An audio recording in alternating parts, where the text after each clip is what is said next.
Dating today feels less like meeting people and more like clocking into some weird digital job.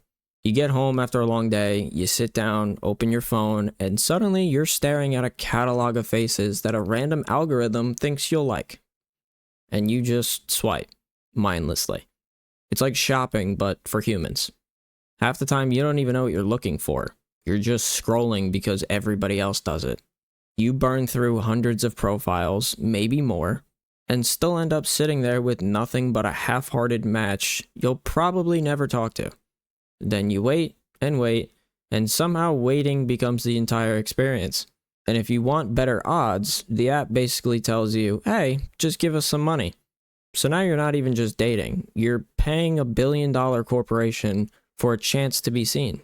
Super likes, boosts, premium features, it's all just a way to move you higher on somebody else's screen for a grand total of 5 seconds. You're competing for attention in a digital room where nobody's actually talking to each other. And what makes it worse is how dead inside the whole process feels. It's not romantic, it's not exciting, and it's not natural.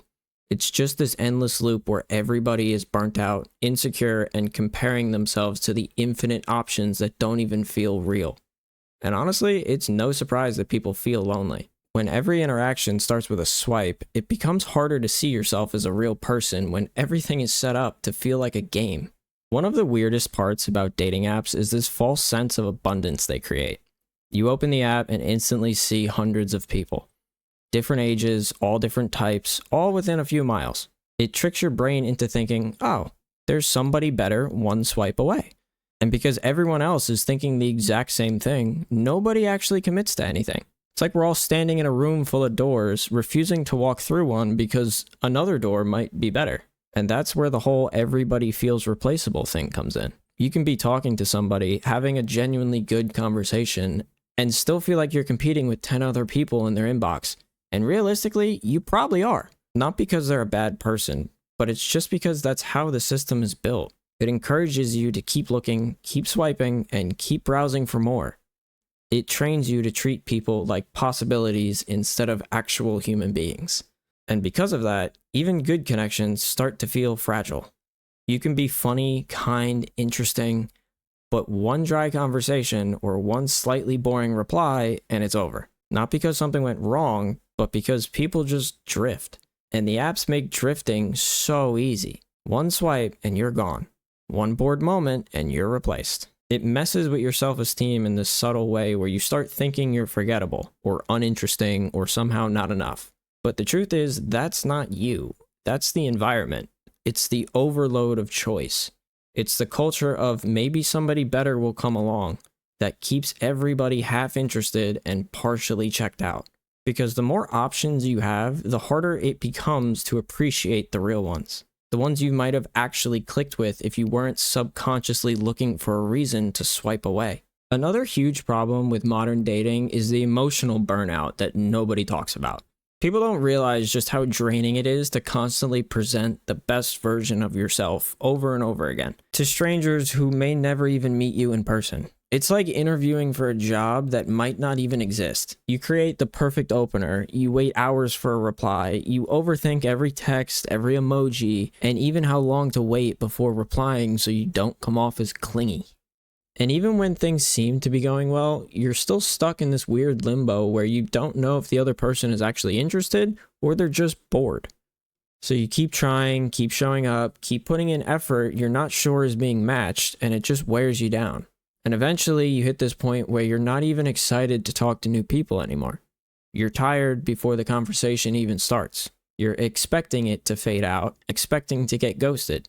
That's the emotional burnout. The part where dating stops being fun and just becomes another thing to get through. And it hits everybody. Guys, girls, it doesn't matter.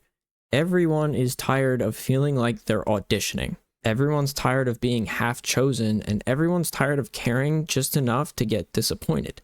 What makes it worse is that you don't even get closure anymore. People don't break things off and say, sorry, this just isn't working. They just straight up disappear. They forget to reply once and never come back. They leave you hanging without an explanation, and your brain fills in the blanks with the worst possible assumptions about yourself. It's not personal, but it feels personal every single time. And after a while, you start guarding yourself. You open up less, you trust slower, you take rejection harder. Not because you're overly sensitive, but because all of these little micro disappointments stack up until you're carrying them everywhere. Dating becomes less about finding somebody and more about trying not to get hurt again. And nobody talks about how exhausting it is to keep trying in a system that wasn't built for real connection. Everybody just pretends they're fine when deep down, most people are emotionally tapped out before the dating even starts. And one of the biggest problems with dating today is the illusion of choice. Like, we have endless options, but we really don't. These apps make it seem like the whole world is available at your fingertips. You can just keep swiping until you stumble across the perfect person. But that sense of infinite choice actually messes with the way you treat people and the way that we see ourselves. When you think there are always more options, you don't take the ones in front of you seriously. You start treating matches like they're disposable. If somebody says something slightly weird or replies too slowly or doesn't give you the perfect answer that you're looking for, it's easy to just swipe to the next. There's no incentive to try, no reason to work through anything, and no patience to actually get to know somebody. And it goes both ways. People do it to you. You can be somebody's favorite person for 2 days and then suddenly become irrelevant because they matched with somebody else that seems a little more exciting. It's not even malicious, it's just the culture that these apps created. Everything is temporary, everything is replaceable, and everyone is one swipe away from being forgotten. And this illusion of choice doesn't actually give us more romantic success. It just gives us more anxiety, pressure, and comparison. You start feeling like you have to constantly stand out and impress. And that's draining. No real relationship is meant to start from a toxic place like that. And what makes it even worse is that the more options we think we have, the less willing we are to commit to any of them. It's like going to a restaurant with a 10-page menu. You end up overwhelmed, second-guessing, and constantly comparing items that you might want for dinner. Dating apps put you in that exact same mindset. They give us too much choice and not enough real human connection that matters. And in the end, all that swiping doesn't make us happier. It just spreads our attention thin and keeps us chasing something we're not even sure we'd recognize if it showed up right in front of us. And that brings me to why conversations don't even feel real anymore. It's like everybody's reading off the same script. You match, you both say hey, maybe throw in a joke or a corny pickup line, ask what the other person does for work, what their hobbies are, and then it just dies. No spark, no depth. Just this stale back and forth that feels more like filling out a form than actually getting to know somebody. It's not even that people are boring, it's just that everybody is exhausted. Nobody wants to put real effort into a conversation they're not even sure if the other person is going to respond, or unmatch, or ghost them by tomorrow. So we all end up playing it safe, saying the bare minimum, keeping things surface level just to avoid being the one who tried too hard. It turns everything into this awkward dance where everyone's scared to show personality because they don't want to be judged or compared to others. So instead of being ourselves, we become these watered down versions of who we think will get the most matches. And that's why conversations feel empty, because everybody's pretending. It also doesn't help that there's this weird interaction with texting people nowadays. If you respond too quickly, you're showing too much interest and you're a bum that does nothing but stare at their phone. But if you respond too slowly, you don't give a shit about the person and have better things to do. Who cares when somebody responds? Why do I have to wait 20 minutes before answering when I saw the text within 2 minutes of you sending it? And when you finally do meet somebody that you actually vibe with, it feels rare. It feels accidental. Like you had to fight through 100 dead-end chats just to get one conversation that actually feels like you're talking to a human. And honestly, it shouldn't be that way. Getting to know somebody shouldn't feel like a job. It shouldn't feel forced or transactional. But that's the reality dating apps have created. A world where everybody is talking, but very few people are actually connecting. And what would a video about dating in 2025 be without talking about what's been nicknamed the male loneliness epidemic? We are living in a full-blown loneliness epidemic right now. More young men are single than ever before. And most of them aren't going on dates and are not actively looking for a girlfriend. A ton of them go months, sometimes years, without romantic or physical connection at all.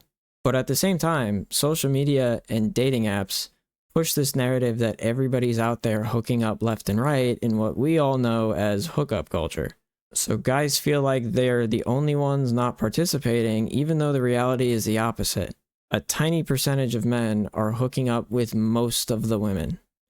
And the majority of men get no attention at all. They feel invisible, lonelier than ever, and their confidence has absolutely plummeted. It's brutal. Hookup culture didn't create more connection. It created more comparison, more pressure, and more insecurities. And because there's no emotional bond behind most of these interactions, everybody just feels emptier than ever, not fulfilled. But wait, it gets even messier. Part of this imbalance is tied to the rise of feminism and women's empowerment, which is awesome in theory, don't get me wrong, but it's also had some unintended consequences in the dating world. Now, many women feel like they can get better than whoever's in front of them. So if you put 10 men and 10 women in a room today, what do you think would happen? Because I can tell you that this has actually been done before. And what happened was only 3, sometimes 4 of the guys end up with most of the women, and the rest of the men are left out. Why? Because a lot of women are looking for somebody better, thinking there's always a higher value option just around the corner. This dynamic, combined with apps and hookup culture, makes dating even harder for average guys. The system naturally funnels attention to a small group of men while leaving the majority of them ignored. And when most men feel invisible or unworthy, it amplifies loneliness even more, creating a generation of disconnected, frustrated men who just want something real and have no path of getting it. And the saddest part is that a lot of guys actually do want something real. They're not chasing casual hookups. They just don't feel like they have any other path of meeting someone. So they'd rather play the hookup game and try to drag somebody out of it than sit themselves out and feel invisible. And if that doesn't work for you, just know you're not broken. The system is just designed in a way that leaves most men out. And that loneliness bleeds into everything. Your mental health, your self-esteem, your sense of purpose. It's one of the biggest reasons why dating for men feels so hopeless right now. All right.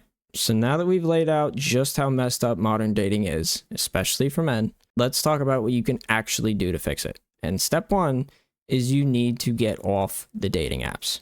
Like, completely.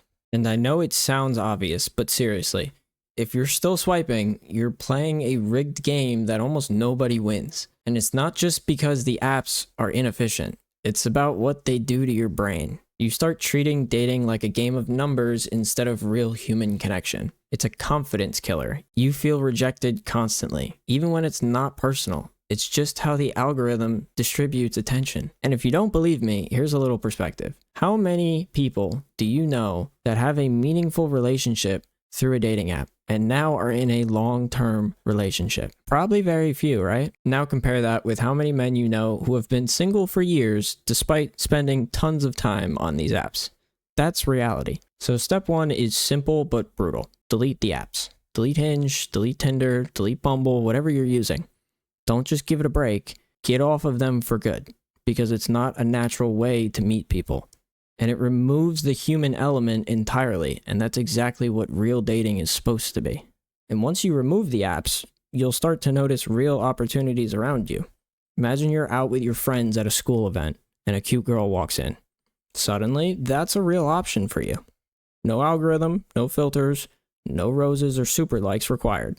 You can choose to approach her, start a conversation, or let her walk by. That's dating the way nature intended. So yes, getting off dating apps is step 1, but it's also the first step in taking your life and your social confidence back. And without this step, nothing else that we talk about will stick. Step 2 is simple, but honestly, it's where most guys completely fail. You need to start showing up in the real world. I'm talking about coffee shops, farmers markets, gyms, local or school events, even just taking a walk in the park. The loneliness epidemic isn't just about dating apps. It's also about how isolated people have become. Most of us are stuck at home, glued to screens. Work is virtual, social life is online, and entertainment is in your living room or on the game. Things like movie theaters and arcades and all of that stuff is dying, and the opportunities to meet people organically are starting to be stripped away. And here's the kicker, even when men do go out, they often don't do anything. They go to a coffee shop, sit on their phone, maybe exchange a head nod with somebody, and call that a social interaction. That's not how you fix loneliness. You've got to actively engage in the environment around you. Say hi to the person in line behind you, or ask the guy at the gym for advice, or talk to somebody at a local event. No agenda, no flirting, just genuine human interaction. This isn't just about dating either. This is about rebuilding your social muscles in your brain that have been fried by technology. Men have been socially crushed by decades of screens, apps, and isolation. The more you practice talking to people, the more confident and natural you'll become, and the better your dating life will be as a result. And it's important that you don't treat these interactions as hunting for dates. Treat them as practice in human connection. Talk to people you don't normally talk to.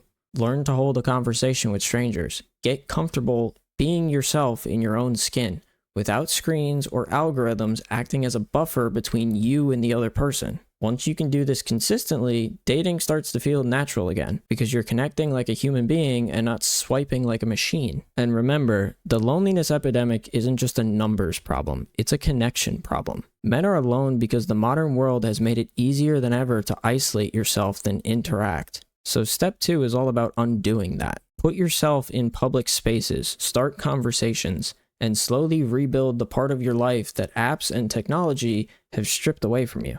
Step 3 is all about finding things you genuinely care about. Getting out in public is great, but if your interactions are just surface level small talk, you're not really connecting with anybody. Hobbies give you shared interests to talk about and a reason to show up in the first place.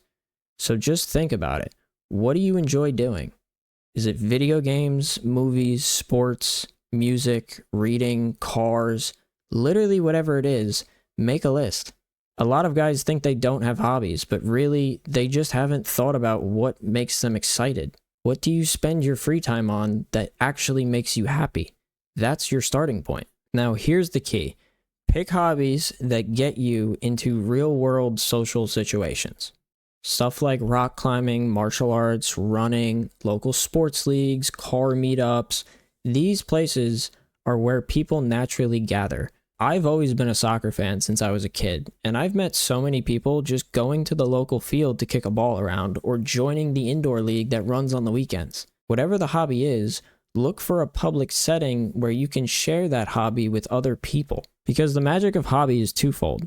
They give you something meaningful to talk about, and instead of awkward small talk, you have shared experiences. And they also build confidence, because being good at something, showing up consistently, and improving your skills, that's attractive. Women notice confidence and passion, even in casual settings. So don't just pick a hobby because it might help you get women. Pick something you actually love. Show up, participate, and talk to people while doing it. Not only will this make you a more interesting person, but it also restores the human connections that modern dating lacks. And now comes the hard part. You actually need to talk to people you're attracted to. If you want a romantic connection, there's no other way around this. And yes, it's scary, especially if you've been living in a world of dating apps where it's completely risk-free swipes and messages. But if you only ever build a connection behind a screen, all you're building is a shallow transactional relationship. And the reality is, experience matters. You need practice interacting with people you find attractive so that you can learn to control your nerves and your energy in these situations. If you treat somebody differently just because you like them, they will notice. And probably not in a good way. I have plenty of friends who were always successful on dating apps, but could never hold a conversation in real life. They'd go on these dates, get nervous, stumble over their words, or try to act like the person that they portrayed themselves on the apps. And the girls were never interested. Social group events were awkward because they had no experience interacting in person. The fake confidence and charm from these apps don't translate into the real world. There's only one way to get better at talking to people and holding a conversation, and that requires you to push yourself even when it feels uncomfortable. That's why this step is critical. Start small. Chat with people in public spaces, the gym, coffee shops, parks, even if it's just a casual conversation. Practice talking to strangers without expectation or pressure. Once you're comfortable, you can extend it to people you're genuinely attracted to. The skills you develop here will make actual dating feel less intimidating and more like a natural part of life. And remember, the goal isn't to be smooth or to play a game. It's about being comfortable, authentic, and confident in who you are. When you meet somebody you like, let yourself be natural. Nervousness and butterflies are fine, that just shows you're human. The key is that you're speaking like a confident social person and not like a guy hiding behind a screen that needs 15 minutes to figure out what to say. So get out there, talk to people, practice, and let it feel natural. Because the more comfortable you are with these interactions, the more success you'll actually have in the future. Because at the end of the day, this all comes down to one simple idea. Real human connection beats any algorithm, app, or swiping game. Modern dating has made us forget that. It's turned romance into a numbers game and a series of transactional interactions, and for a lot of men, it's left them lonely, frustrated, and disconnected. That's the loneliness epidemic in a nutshell. A generation of people who have endless options on screens, but almost no real-life experiences connecting with anybody. So getting out of the house, talking to people, finding shared interests, and putting yourself in situations where genuine interactions can happen, that's how you break out of it. That's how you meet somebody who actually clicks with you. And once you do meet somebody, it's not about playing games or pretending to be somebody you're not. It's about being authentic, showing interest, and caring enough to put effort. Planning a thoughtful date or having a real conversation, sharing what you're passionate about, these are things that actually matter.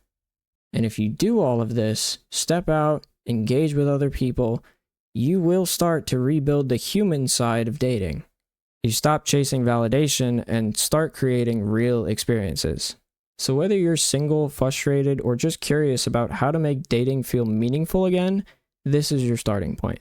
Get outside, talk to people, pursue what excites you, and be the real you. The rest will follow naturally. Your dating life doesn't have to be defined by algorithms, apps, or a loneliness epidemic. It can be about real connection, experience, and finding somebody who actually wants to be with you.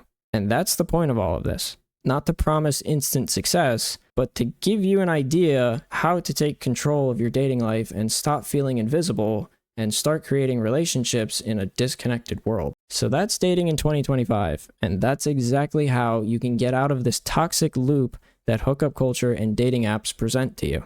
And if you're new around here and want to keep up with future talks about the world in 2025, consider subscribing to the channel. And if you find this video helpful in any way, don't forget to leave a like. But anyways, that's all I have for you guys today. I wish you the best of luck, and I'll catch you guys in the next one. Peace.